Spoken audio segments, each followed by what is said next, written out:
समस्त अंचल में कोविड कटकणा पालन कर गणेश पूजा समाप्त होती। तेज केतेक अंचल में सरकार पूजा बंद करथिबा बेले घरे गणेश पूजा करने अनेक बड़ बड़ क्लब अनुष्ठान शिक्षानुष्ठान में ए वर्ष गणेश पूजा बंद होती। काकटपुर अनेक अंचल में लोक मैंने निज घर पाखे गणेश पूजा कर काकटपुर बागीसाही में कोविड नियम पालन कर 5 ରୁ 7 जन घर पाखे गणेश पूजा कर। मो ना हूँ नयनांशु पंडा। आज्ञा आपन केते वर्ष है ये पूजा चलानी? पूजा आमर 5-7 वर्ष टू एक होगा पूजा चलती। कोविड नियम मानिक आपन केमि करछन्ते से विषय तो आमर गवर्नमेंट रूल हिसाब से आम पालन करि पार नथांतु।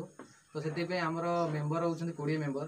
तो आम समस्ते बसिकी कथबार्ता होकर केमी कोविड नियम परिचालन सहित आम पूजाटा को विधि नीति नियम हिसाब करूँ। तो से हिसाब से आम प्रिपेरेसन कर जो मैंने भी अच्छा से सब तक पूरा कोविड नियम मानिक पूरा शांति शृंखला हिसाब से आम कर। सेहीपरि काकटपुर पणपणारे कोविड नियम पालन करी गणेश पूजा समाप्त होईची।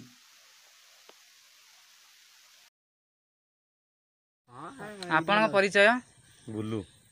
आपन ये गणेश पूजा केते वर्ष है चलानी? 10 वर्ष है। आपन ये गणेश पूजा कमिटी आपन कौन अछंती? मुख्य दायित्व देइछन्ते मते। कोविड नियम मानिक आपन केमि चलैछन्ती? गवर्नमेंट वर्तमान मना करछि गणेश पूजा करबा को। कोविड नियम तो आम निश्चिंत मानिचु जेहेतु आमर बहु आडंबर होता बहु हाइलाइट होता गणेश पूजा प्रति वर्ष मेलोडी होता घोड़ा नाच होता।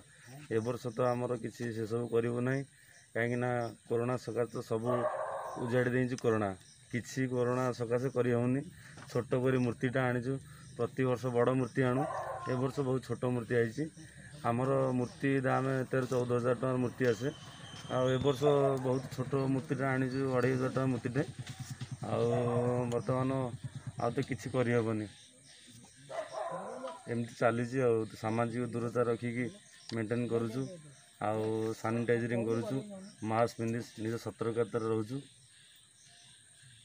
काकटपुर सौम्यरंजन सेनापति रिपोर्ट फास्ट ओडिशा न्यूज।